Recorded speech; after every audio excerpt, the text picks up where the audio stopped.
Hey guys, today we have a short and sweet and jam-packed episode for you talking about all things overthinking in the creative brain. So dive in with me here. I'd love to hear your thoughts afterwards, but let's get right to it. Welcome to Tried and True with a Dash of Woo, where we're all about mixing tried and true strategies that actually work with the magic of manifestation and the science of programming your unconscious mind so that you walk away feeling integrated, inspired, and aligned. I'm Renee Bowen, certified life and business coach, professional photographer, middle-aged wife, and mom to now 3 grown kids. I've built 2 multiple 6-figure businesses with 0 business training by digging in, learning the methods, and now I'm here to pass them all on to you. From photography and business strategies to energy healing, human design, and the basics of manifestation, we cover it all here. I'm here to help you embrace your multi-passionate brains and lean into the fastest and most efficient ways to reach your goals, whatever they may be. Whether you're a seasoned pro or just starting out, or maybe you're just here for the woo-woo, let's dive in and explore all the exciting ways to take your life, business, and self-improvement to the next level. Thanks for joining me, and get ready to be inspired.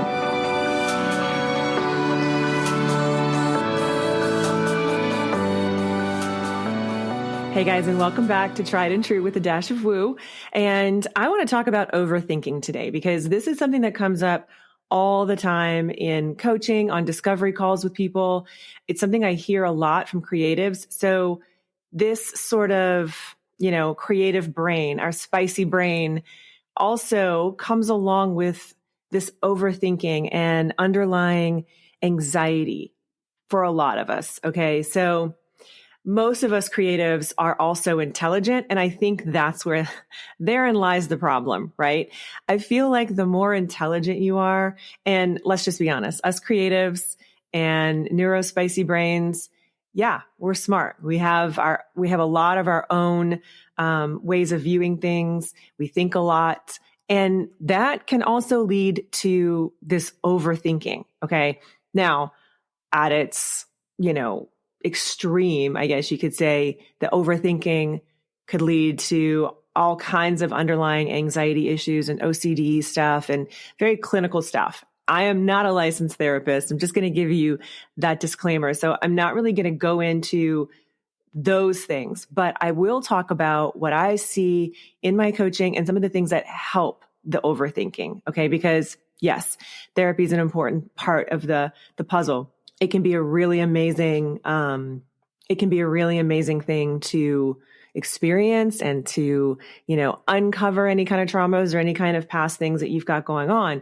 But in coaching, what we are really focusing on is rewiring stuff and kind of like getting you past it or getting you through it in a way that feels really healthy for you, holding space for you to be able to do that, and also give you that 30,000 foot view so that you can see what actually is coming up, right? So a lot of times when we get in this overthinking and overwhelm, we can't really see the forest through the trees. Okay. We just see what's right in front of us. And a coach is going to help you see what's coming and also help you prepare for that in the best way that is best for you. Okay. In a way that is best for you. And that's why coaching is great when it's individualized. Group coaching works amazing too. Don't get me wrong. But one-on-one, there's just something that we can do there that is so much more specific and so much more individualized because it's not one size fits all, right? What works for your spicy brain may not work for my spicy brain and so on. So it's really important to understand how your brain works and how to work with it and see these things as strengths and not limitations. Because let's be honest, most of us who have a creative brain and who have a lot of thoughts and a lot of ideas, we were not really raised usually in a way that was conducive and accepting for our brains, right?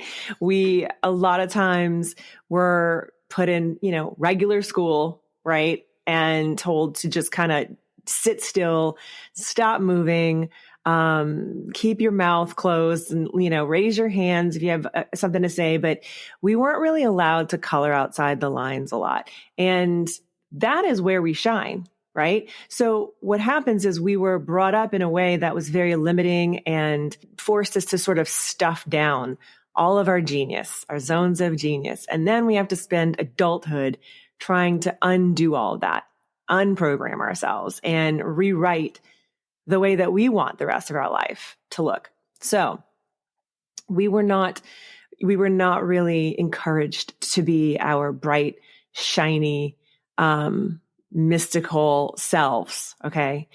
That's why this sort of thing, looking at, these little specifics inside of coaching or outside of coaching or whatever, is important. It's all a piece of this self-awareness that I believe is extremely important. Now, the downside to also being a spicy creative is that you probably do already have a lot of self-awareness. That's kind of comes with the territory, right? I think that I'm pretty sure every therapist I've ever had has told me, wow, you're really self-aware. And I'm like, yeah, that's the problem. I need you to help me sort of decipher this because yeah, I'm self-aware, but I also overthink. And I also have labeled myself as 15 different diagnoses. And so, neurotic much? Yeah. This is part of what, we kind of go through as creative entrepreneurs. And I'm not going to say that it affects women more. I think it's just that I work with more women than men. I do coach men, but most of my clients tend to be creative women. And 9 out of 10 are going to be dealing with some level of this. And so let's kind of break down at its simplest terms, I guess, what this overthinking really looks like for most of us. You might have an idea. Let's just say you have an idea for a photo shoot. You're a photographer and you get this really amazing idea in the middle of the night, usually, and you wake up and you write it down because you're not going to remember when morning comes. So then your brain can't stop thinking about it because you're excited and your nervous system gets really activated and you get really jazzed about it. Okay. And so you might even not sleep very much that night, or maybe you'll dream about it. That's what happens to me. When I get really excited about things, I still sleep because that is one of my superpowers and hopefully that never goes away. I think it's a result of all the hypnosis and, nervous system reprogramming that I do, but I do sleep. Yet I am dreaming about this idea or this, new thing that I want to implement. Okay. So it kind of feels like when I wake up, I didn't sleep as restfully as I could have or should have. And that's when we start, that's the excitement phase. That's a really cool thing that happens. But the next thing that usually happens is that we start to get ahead of ourselves instead of breaking it down at that point and stopping and saying, okay, what exactly do I need to make this project come to life? Right? We tend to jump ahead because most of us are a little impatient as well. We tend to jump ahead and then we start going down the rabbit hole of, well, what if not everybody can make it? And what ifs, right? What if not everybody can make it to the shoot? What if I can't find a brand to collaborate with? What if I can't source all these clothes? How am I going to actually figure that out? Yes, I have a boutique that I can work with, but are they really going to be able to, let me do all the creative freedom that I want to do with this? I don't know if I have the right kind of lighting for this. What kind of location am I looking at? Am I going to have to rent one? I don't know if I can afford that.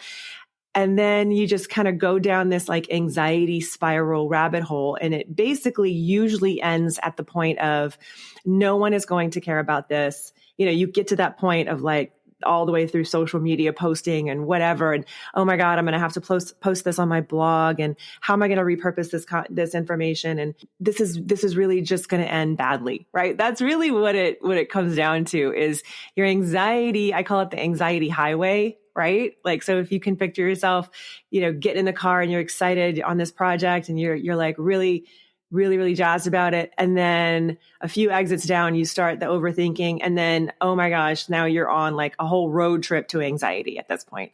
And it's really hard to get yourself off. So what I would love for you to do is to envision it that way and then take the nearest exit. Okay. Just get off anxiety highway because really what overthinking is usually is an anxiety base. Okay. There's some sort of fear. Okay. Now you may have heard me talk a little bit about in the past. I say this kind of stuff a lot. I really believe, and as a lot of people do, that we're either coming from a place of love or fear, right? That's how basically all of our emotions and all of our thoughts can basically be traced back to fear or love. And so, and overthinking is anxiety, which is fear. Okay. Which means it is just your unconscious mind trying to keep you safe, trying to, not let you do something that is new or fun because it feels unsafe to the unconscious mind. Again, I've talked about the unconscious a lot and I will continue to, but if you haven't heard me speak about it in a nutshell, your unconscious was formed, 0 to 7 years old, birth to 7 years old. Okay. And its job during that time was just to suck in all the information that it could and, learn about the world that you lived in so that it could access it. But the problem is that a lot of us just didn't have this beautiful, rose petal childhood. Okay. A lot of us have had, and it could be little things. It could be little things. It doesn't have to be a big, big trauma that happened in your life. And for some of you, it is. But we all suck in all the good and all the bad. And so then your unconscious starts to learn that these things are not safe. Okay. And it's also tied to that lizard part of your brain, which was the oldest part of our brains. And we are biologically wired to stay alive. It is a survival instinct. Okay. So all of this is just your unconscious popping up to say, you know what? This doesn't feel safe. It feels like we're being chased by a tiger. And I don't think you should do this. No one's going to listen. So your inner saboteur a little pops up, and starts talking crap. Basically, no one's going to care about this. You really shouldn't have even, done this. Who are you to do this kind of project? So-and-so would do it so much better. And then, you start comparing yourself to other people. And our brain just keeps going with this, right? Because we are big thinkers. And that's why I say the intelligence is sometimes the problem, because you then try and analyze yourself out of it. You can't analyze yourself out of overthinking. You're just adding fuel to the fire at that point because it's just too much thinking, too much thinking, too much thinking. So here are some ways that could work for you. Again, you're not like everybody else. You are very unique. So this may not apply and it might, but that's what this is about. It's trying these different things. I know from working with my own brain and working with the brains of my coaching clients that some of these things make a really, really big impact. So I'm going to run through a little list of these, and I would love to know if you guys find this useful. Like, comment, let me know. Obviously, always leave a review if that's something that you feel aligned to doing. But I want to hear from you, whether it's on Instagram or whatever. Let me know how this works for you. So the first thing is that because you're not regulated, because that you're just overthinking, and you're trying to analyze yourself out of it, you need to get yourself usually back in your body. Okay. Out of here, more in alignment with like the rest of you and not just your little brain here. So some of the fastest things you can do is stop, go for a walk, like literally get outside, get in some sunshine if you can. Okay. I know it's not easy to do sometimes at, different parts of the year, but get outside at least for a little bit, go for a walk. This is why also so many therapists and even psychiatrists will tell you, working out So working out is not just for your body. It's not just for, I want to look better physically. It's for your brain, really. And most of us with creative brains, most of us who overthink, we need a fairly intense outlet, and in the form of exercise, to be able to get this energy out. Okay. So that's a really easy, quick way, even if it means like I have one of those little small trampolines, like a reformer, I think is what they call them. No, that's Pilates. Scratch that. I do not have a Pilates reformer at my house. I would love to. That would be amazing. But I have one of those little tiny trampolines, right? And when I find myself just sort of spinning, that's kind of what I call it. I'm just going to hop on that or even just jump rope, something that's going to get me like my heart rate moving a little bit, getting some of this energy out of my brain and into my body, just like really feeling myself again in my body. Also, the grounding part. Okay. Even if you can't exercise or for whatever reason, putting your bare feet on bare earth and grass makes a very big difference. This is why some people love cold plunging as well. Like, I mean, cold plunging does a lot for your dopamine and all kinds of chemicals in your brain as well, but you're never going to catch me doing a cold plunge. Sorry, it's not going to happen.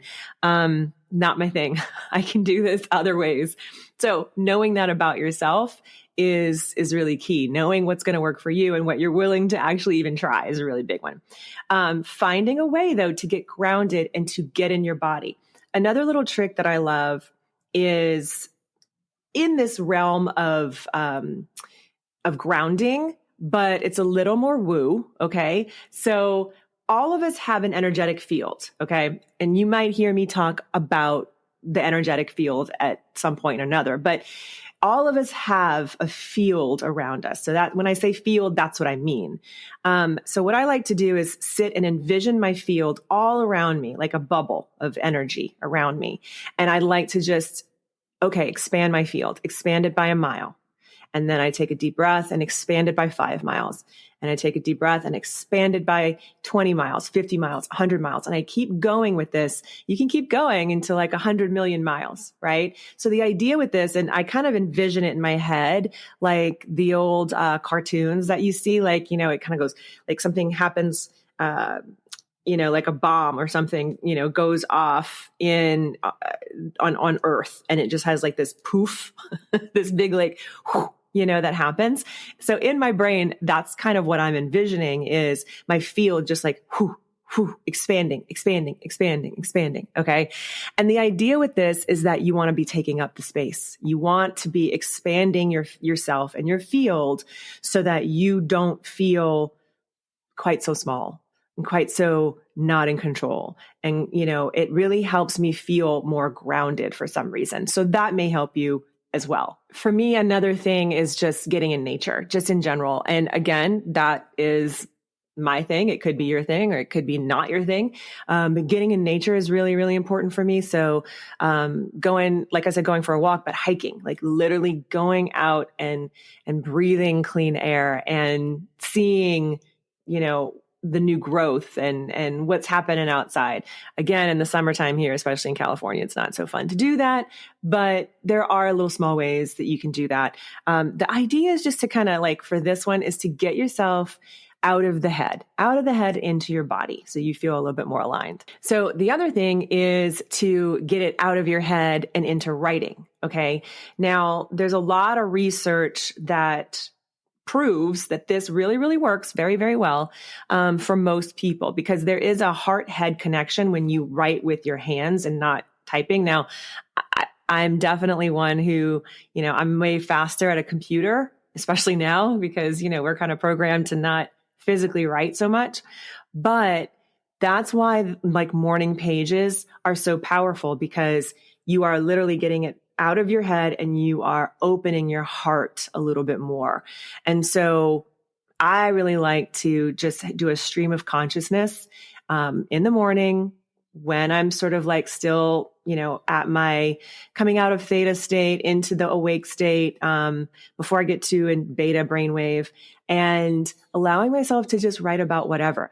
The thing that this does is it desensitizes you to this perfection, because again, we overthink about perfection as well. That's one of the things that stops us from getting things done, is because if we can't do it perfect, we don't want to do it at all.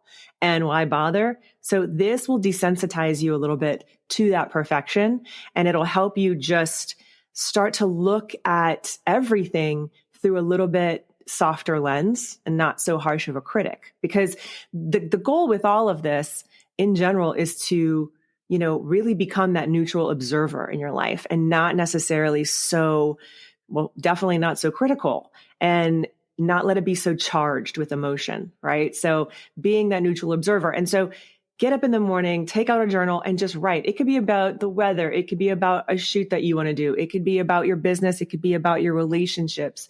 whatever it is, just allow yourself to write and see just where that takes you. Some people call it brain dumping. I like to do that as well. Like if I can't come up with anything on a particular day, I'm going to at least brain dump about a project that I might be wanting to start, because there's always something in this brain and I got to get it out. And so sometimes just the brain dumping will help me get it out. And then I can just put it away and come back to it later and then say, okay, you know what? This part doesn't make sense, but this part does. And yeah, I think I could probably do something with this, but you got to come back to it later when you're not so in the overthinking. So this could be really powerful to do daily, like I said, or you can just pop yourself out of overthinking by forcing yourself to sit down and just write about what you're overthinking about and just let it come out of you. Because the key is to get it out of you. And not everyone has, a coach or a group coaching experience that they can pop into and get it out. Like, my Elevate group, which is like my little mini mind. It's like a mini mastermind. Our Voxer thread pops off daily with someone needing to get something out or getting to, like, I need your opinion on this, or how would I deal with this? Not everybody has access to that. I do highly suggest getting access to that if you can, because it's a really great tool in your toolbox. But if you don't have it, and maybe you don't have a partner or someone in your life that is super supportive and wants to hear about all this kind of stuff, right? And, sometimes my therapist gets this, thankfully she's also a business coach in addition to being a therapist, which is very handy, by the way. And so we got to get it out though. That's the point. You know what I mean? So find a way to allow yourself to do that. And if you don't have people in your life to do that with, write it down. You can also, if you're having a really hard time, kind of doing any of these things, think about what used to light you up when you were a kid. Think about what you loved to do when you were a kid and that maybe you haven't done since you were a kid. Maybe it's painting. Maybe it's playing an instrument. Maybe it's, something else creative that isn't your line of work creatively. Usually that's kind of the case, but anything in your childhood that lit you up, allow yourself to, first of all, think about what that is, because it's something that you can actually use in your toolbox. Okay. So for me, it sounds silly, but like I loved coloring as a kid. Like I don't know what it is, but there is something so therapeutic about coloring. I think that's why they make these adult coloring books, because so many of us are like that. So for me, that's extremely calming, and it's going to help regulate my nervous system. So if I can't get outside or do these things, at least doodle, you know what I mean? Like bring something like that up to the surface so that you can, have a adult coloring book or some markers at your desk. So if you find yourself overthinking, you can just start to allow yourself to doodle. There's a reason why a lot of us did that in class, right? Because our brains are firing off in so many different directions. And so listening to a teacher talk about something that we are not interested in, we have to give our brain something else to do in order to survive. So let yourself be that, kid in class doodling, except now it's not a teacher you're trying to get away from. It's your own brain. And that can really, really work really well. And maybe, like I said before, it's an instrument that you played, or maybe something that you did in high school. Allow yourself to have that outlet, even if it's just a little bit. And a lot of us, I know, with creative brains also have a very hard time structuring and organizing our days and getting things like this done. But if you put it on your calendar, it's going to get done. So block off the time and protect those things, right? So be very non-negotiable with yourself about this. Like, no, this is my time to turn off. This is my time to reconnect with myself, or however you want to label it. Put on the calendar, because if it's not on the calendar, it's not going to happen. And then you're just going to kind of flow through life, right? For me, I got to have things blocked off, and that's what helps keep me on track. But that's a whole other podcast.